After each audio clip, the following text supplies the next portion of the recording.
regular meeting of November 15th, 2021 to order. Roll call, please. Garner. Here. O'Brien. Present. Balmas. Present. Thorstensen. Here. Woodside. Here. Ross. Here. 6 present. So I'll stand with me for the Pledge of Allegiance.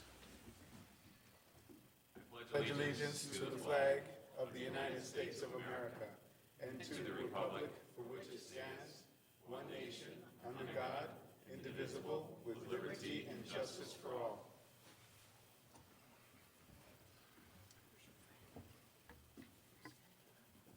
Start with the approval of the consent agenda. Is there a motion? So moved. Second.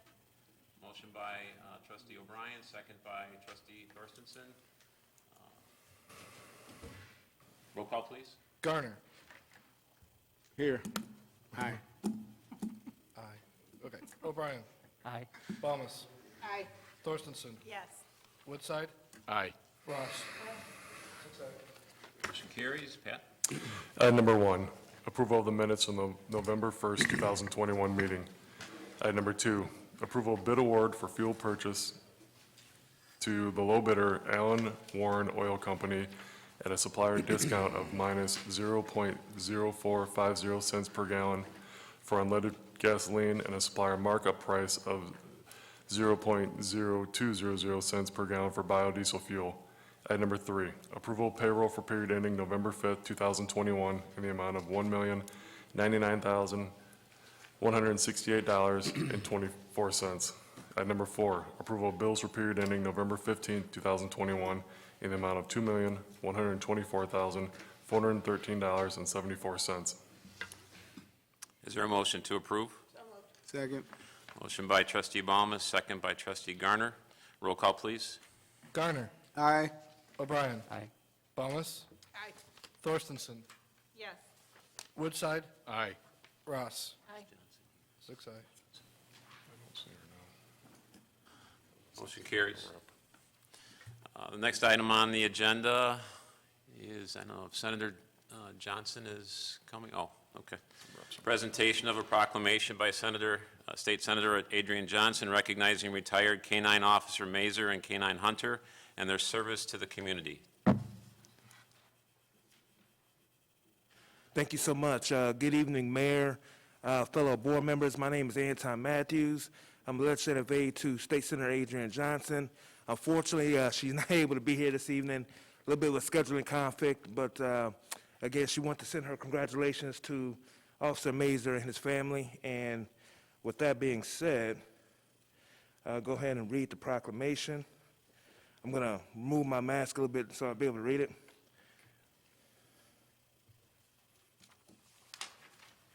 Bear with me here. I'm going to try and read this expeditiously here, but there's a lot of whereases in there, so please bear with me.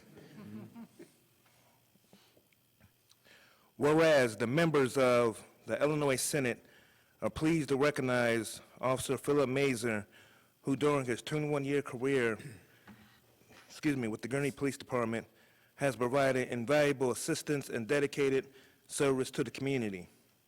Whereas Officer Mazer joined the Gurney Police Department in 2000, and whereas during his career, Officer Mazer obtained many specialty positions in Gurney throughout the surrounding counties, and whereas Officer Mazer served on the NIPAS Mobile Field Force and Department Honor Guard, and whereas Officer Mazer had a wide range of roles as a child safety seat technician, evidence technician, crisis intervention officer, field training officer, accident investigator, bike officer, and track enforcement officer, and whereas Officer Mazer exemplified excellence in his work as a canine officer for both Shane and Hunter, and whereas Officer Mazer has served the community well and intends to enjoy his retirement alongside his partner, K-9 Hunter, therefore be it proclaimed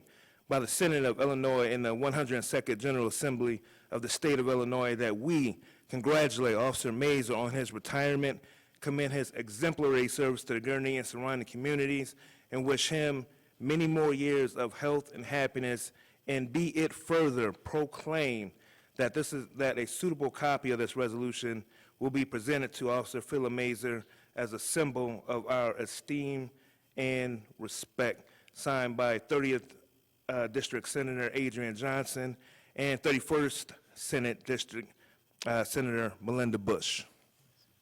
Thank you, sir.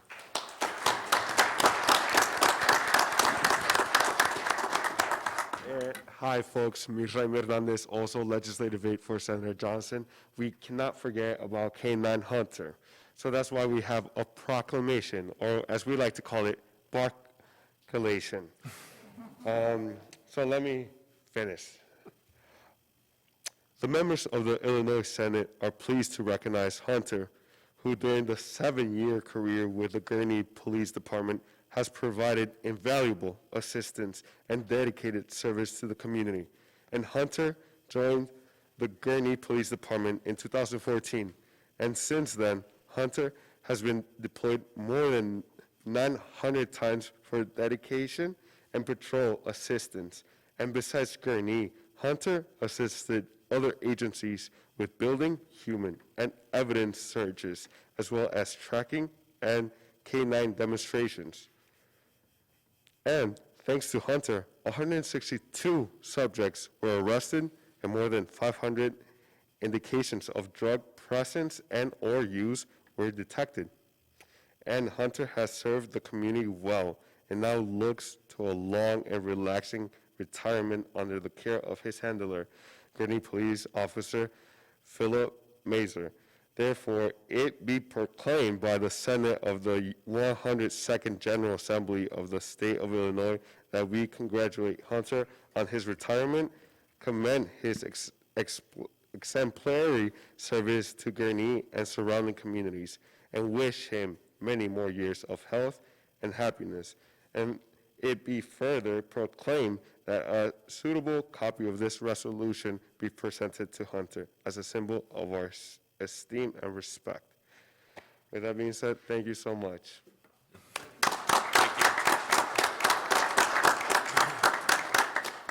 Thanks for coming out tonight.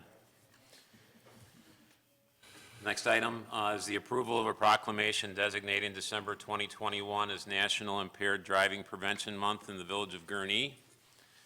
A summary of that is December is National Impaired Driving Prevention Month. This proclamation joins with the Drive Sober or Get Pulled Over campaign to foster public awareness of the dangers of impaired driving and law enforcement efforts to make our streets and roadways safe. The Village of Gurnee calls upon all citizens to promote safe and healthy behaviors regarding the use of alcohol and other drugs this December holiday season as well as throughout the year. Now therefore, I, Thomas Hood, Mayor of Gurnee, do hereby proclaim December 2021 as Impaired Driving Prevention Month in Gurnee, Illinois. Is there a motion? So moved. Second. A motion by trustee Balmas, second by trustee Ross. Roll call, please. We're all in favor, say aye. Aye. I'll look at Andy, he tells me which one I do. All right, next item. Presentation by Finance Director Brian Gosnell for fiscal year 2021-2022, second quarter financial performance. Brian? Thank you, Mayor. A couple items tonight. Just I wanted to hit the second quarter report quick, and then talk about the police and fire pension fund actuary reports. Give an update on that and get a little bit of direction. In a second.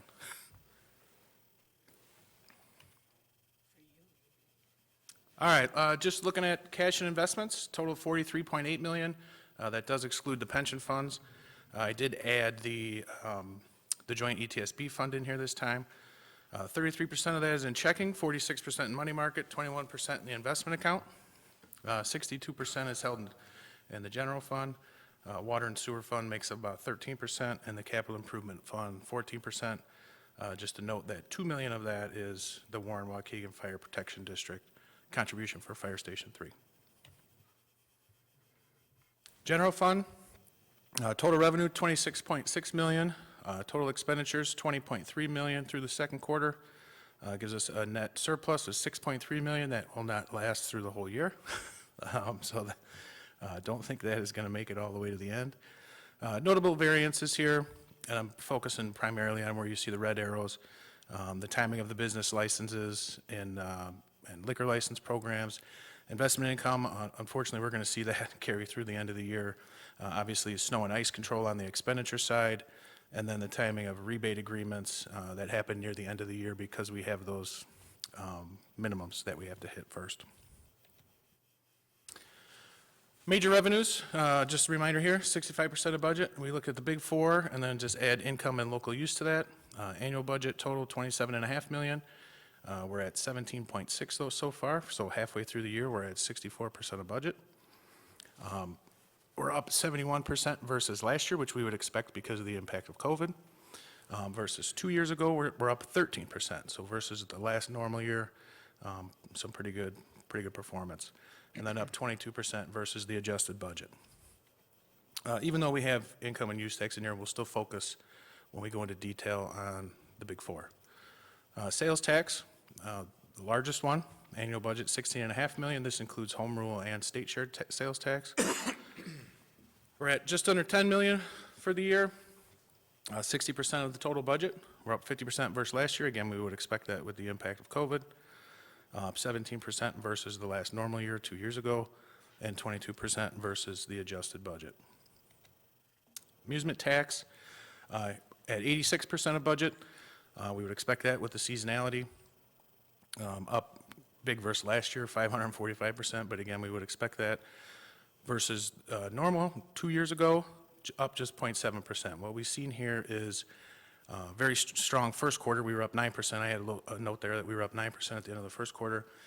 I think when school started again, we saw this drop off. So we'll see how that finishes out the year, but up 28% versus the seasonally adjusted budget here. Food and beverage tax, again, strong. We're at 70% of budget, up 105 versus last year, 11% versus the last normal year, and 23% versus the adjusted budget.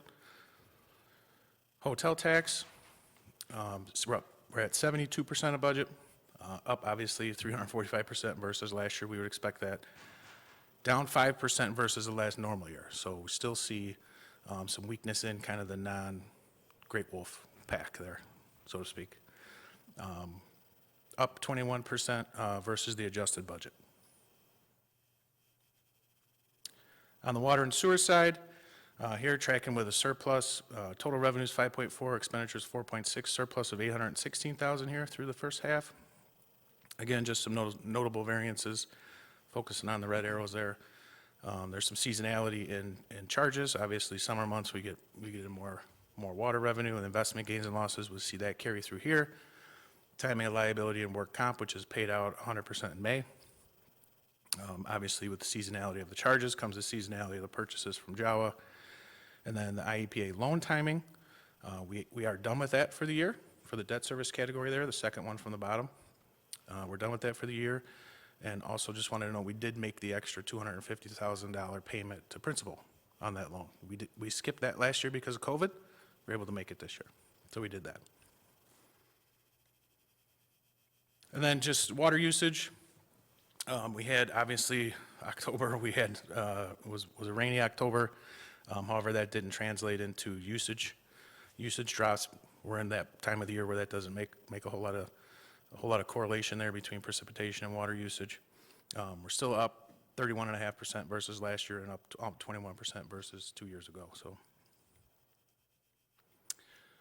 take any questions on the second quarter report before I get into actuaries? Doesn't look like there's any questions, Brian. Okay, so police and fire pension funds, we had our actuary report completed, actuarial evaluation completed by Lauterbach and Amon does a piece, and Foster does a piece, so we kind of have two firms on it. I just wanted to walk through kind of the total value of each fund, percent funded, talk a little bit about what happened with the village's contribution, and then go into a couple kind of areas where we need maybe some direction or consensus from the board moving forward here. On the police pension side, the three boxes you see, the top one there is just an excerpt from the report. Total fund value of almost 77.5 million. That's up $19,491,000, or 33.6% from last year. The cause of that is return on investments. We actually had a 33.14% versus return on investments versus our actuarial assumption of 7. So obviously way outperformed there. Funded ratio went up, same thing due to that. Went up to 83.19%. That's up 10.27 from the prior year. Statewide average is just under 56%, so obviously we are doing very well versus the statewide average.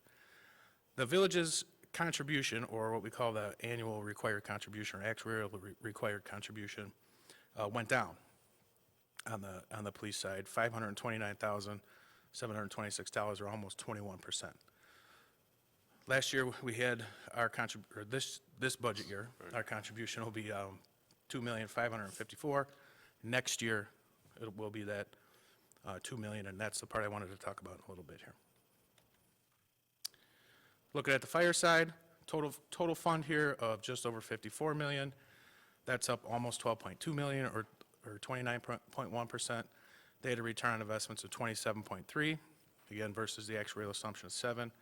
Boosted the funding ratio to 79.32, up 5.39%. Again, statewide average on the fire side is just under 56. The village's contribution went down, $159,407, or 7.6%. So just under $2 million, $1,951,000. Just to add a little bit of context to historically what the changes in this have been. It's rare for it to go down.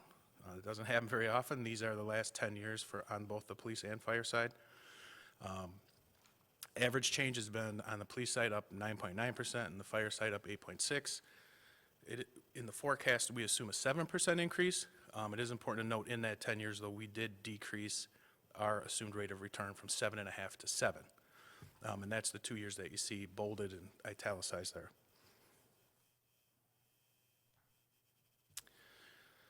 So the first kind of, not decision point necessarily, because we'll have a couple more cracks at this before the budget goes through, but is it just a little direction on the budget. The total decrease in what the village would owe for the year on both the police and fire side comes down almost $700,000. Certainly following the board's direction to be conservative in funding this, we would not take that decrease. What I have on the slide here, that second box, is just a 3% standard, inflationary increase on this year's, and what that does is overfunds each of them by $829,000. So, make that a little more clear. If you look here, if we took last year's, or I should say this current budget year's ARC, times 1.03%, just add 3% to it, versus where the actuary required contribution says we need to be because of those large investment returns, we're still overfunding by $606,000. If we do the same thing on the fire side, we're overfunding by $222,728. The total only increases by $140,000. So if we simply just take this year's number, add 3% to it, we'll be overfunding next year. And again, really just looking for general direction or consensus on bringing that forward. We'll have another crack at it when we do the budget presentation and then when we do the full approval for the budget. One other piece that I was looking for a little feedback on tonight was the pension funding policy. Currently, as I noted, we're at 7%. We dropped that from 7.5 in fiscal year 14-15. The large investment returns or unusual investment returns gives us an opportunity here to lower that again, be more conservative. Probably 3-4 years ago, 7% was right at average. That's come down a little bit over the last, say, 4 years. So probably the average right now is about 6.75. The other piece that we're not sure of is the consolidated funds on the police and fire side. They have not decided what their assumed rate of return will be yet. Ideally, you'd want to marry those two, so they would match. Our internal funding policy would match the consolidated funds policy. We can, when we get that, we can work to that point. But I think it would be prudent to use this as an opportunity to move that assumed rate of return down by 0.25% next year, which will impact fiscal year '23's village contribution. And then we can talk about the year after that going down another quarter, depending on what those consolidated funds do. And we'll know by then what they do. So that is really it. Just on those two pieces, very good year for the pension funds, obviously. And I think it presents us an opportunity to keep our contributions, just a small inflationary increase, overfund, and then adjust our policy a little bit here without impacting the ARC too much. The risk is, next year both of them lose 30%, and we're back to square one. But I think it's an opportunity for us to be a little more conservative in not only funding, but policy-wise as well. Any questions for Brian on that? So just, if everybody's okay with that, we'll bring it forward with the budget process and then the policy change when we do the policy amendments with the budget process as well. All right, thanks, Brian. Okay. Appreciate it. No other reports, but we do have a committee of the whole schedule for next week that staff doesn't have anything for, so we're working on getting geared up for the budget process. So I don't know if the board had anything they would like to discuss or take the Monday off being Thanksgiving week. So moved. Motion by trustee Baumus, second by trustee Thorstensen. Roll call, please. Garner. Aye. O'Brien. Aye. Balmus. Aye. Thorstensen. Yes. Woodside. Aye. Ross. Aye. Motion carries. Thanks, Pat. So no old business, right? Correct. New business, approval of ordinance 2021, 74? authorizing the execution of a professional service agreement between the Village of Gurney and the RAP Consulting Group. Sure. So I think the majority of you were here last time we went through the strategic plan update, so they know how that process flows. The plan was good to us for a number of years, but it's time to refresh it. So Jack is taking the lead on this, and he's going to kind of walk you through where we're at today, and then talk about where we're going. All right, thank you, Mayor and Village Board. So tonight, I'm proposing that we enter into an agreement with the RAP Consulting Group for services to assist with the redevelopment of our strategic plan. Our last plan was developed in early 2016. It laid out goals and direction for the village over the 5-year period. That period ended in 2021. And during that time, we successfully accomplished most of the objectives in the plan, with the remaining ones being ones that were standout for a while, either stale or unachievable goals. So when we kind of look at this and we regroup and decide where we're going, we decided we wanted to bring in a consultant to kind of help facilitate, help the board and staff kind of get our vision for the future. So to assist with this, we issued a request for qualifications in August, and we received 7 qualified responses. We had a committee composed of Mayor Hood, Village Administrator Pat Mutz, Management House Jody Luca, and myself to interview the top 3 finalists. We brought them in via Zoom, talked with them, called references, reviewed their other plans, and the one that really stood out was Craig Rapp of the consulting group, of the RAP Consulting Group. So a little bit about Craig, and Craig is here tonight. I'll introduce him in a minute. He'll come kind of say a couple of items and introduce his plan. But Craig's a former city manager, and he has decades of experience assisting municipalities with their strategic plans.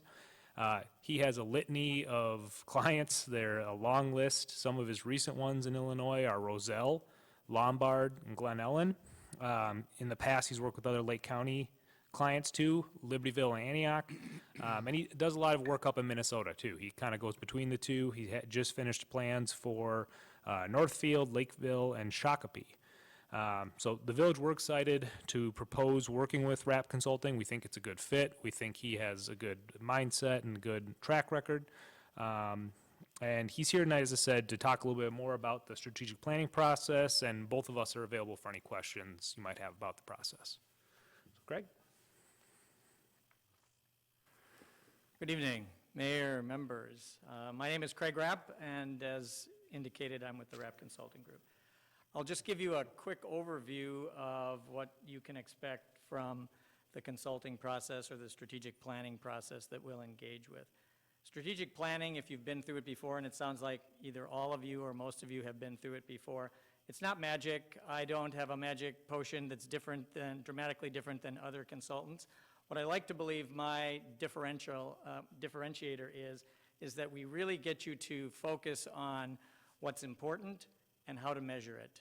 So you start the process by figuring out where you are right now. Apparently you've accomplished a lot in your last plan. We'll take a look at that. I'll be interviewing all of you to find out what your ideas are, what your sense of the community is. We'll also be doing some engagement with focus groups. We may do some other stakeholder engagement depending on how this plays out. But the most important thing is that you have a limited number of hours and a limited number of dollars. So I help you get focused on the highest strategic priorities. I help you figure out the outcomes you want within each of those priority areas and then figure out how we measure them. And then finally, the most important part as far as I'm concerned is how you implement it. You've got to convert those measurable targets into action. I'll come back in and work with your management team to put together a set of strategic initiatives. Obviously, they'll come back and talk to you about that. But once those are finally set, those will be converted to specific action plans over the many-year term of the plan itself. And those will be linked so that there'll be a line of sight between the highest priorities, the overarching direction that you want to go, and the work of the people on the front end. Ideally, you'll be able to present this in a digestible form on your website. One of the highlights of what we do is we come up with a very detailed plan, but it's all able to be expressed on one single page. So if the mayor is called to go to this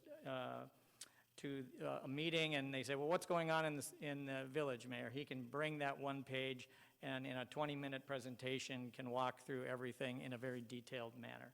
We like to be able to help our trustees and help the management of the community be able to articulate clearly and crisply where you're going, what you're doing, and how it will happen, and more importantly, when it will happen. So that's, in quick summary, what you can expect from us once we kick this off. Thank you. Thank you. Any questions that you guys have? No? I would just say, from a timing standpoint, probably not going to see too much between now and the first of the year, so that'll be when staff is working with Craig to get a lot of the background information together, and then hit it hard once we get past the holiday season. It's tough to get people together during the holidays, so we'll squeeze this in as we're working through and even after the budget process. So just know, we approve the contract tonight. It'll probably be quiet on our end a little bit, but Jack and I and staff will be working with Craig, so. So is there a motion to approve? So moved. Second. Motion by trustee Balmas, second by trustee Garner. Roll call, please. Garner. Aye. O'Brien. Aye. Balmas. Aye. Thorstenson. Yes. Woodside. Aye. Ross. Aye. 6 ayes. Motion carries. Item number 2, approval of ordinance 2021, 75? annexing and rezoning property located at 35373 North Juniper Street. Pat? Sure. So this is just our continuation to annex properties that we fully surround. So as you know, we started over by the donut hole over by Six Flags, and I think we've gotten 3 or 4 properties annexed over there. So this was the next one. The property owners petitioned the village. It was before the Planning and Zoning Board. Received a unanimous favorable recommendation, 6-0. It'll come in as R2, which is consistent with the other properties in that area. Is there a motion to approve? So moved. Second. Motion by trustee O'Brien, second by trustee Garner. Roll call, please. Garner. Aye. O'Brien. Aye. Balmas. Aye. Thorstenson. Yes. Woodside. Aye. Ross. Aye. 6 ayes. Motion carries. Item number 3, approval of the 2022 Village Board meeting schedule. Yeah, so we try to stick to the first and third Mondays for our regular meetings, and the fourth Mondays being committee of the wholes, unless a holiday gets in the way. And that was a little difficult this year. So we diverged from that in January, July, August, September, October, and November. And some of that is holidays, and some of it is to avoid having back-to-back business meetings, which messes up the finance department and other departments. So on those months, we're 2nd, 4th, and 5th. You've got a calendar in here that shows Village Board, PZB, and the Civil Service Commission meetings. At the back, we also have, as you know, the county uses Village Hall as a voting site, so we moved one of the days to avoid the election as well. So we're not in conflict with the voting people as we're trying to get set up, so. Any questions or comments about that? Is there a motion to approve? So moved. Motion by trustee Ballmer, second by trustee Thorstensen. Roll call, please. Garner. Aye. O'Brien. Aye. Thomas. Aye. Thorstensen. Yes. Woodside. Aye. Ross. Aye. 6 aye. Motion carries. Public comment. If anybody would like to make a public comment, please step up and state your name and your address, please. I'll just go down. Ken Arnold, 2034 Liberty Lane here in Gurnee. And I have two quick subjects. The first one, if I may, I'd like to distribute this. Sure. Thank you.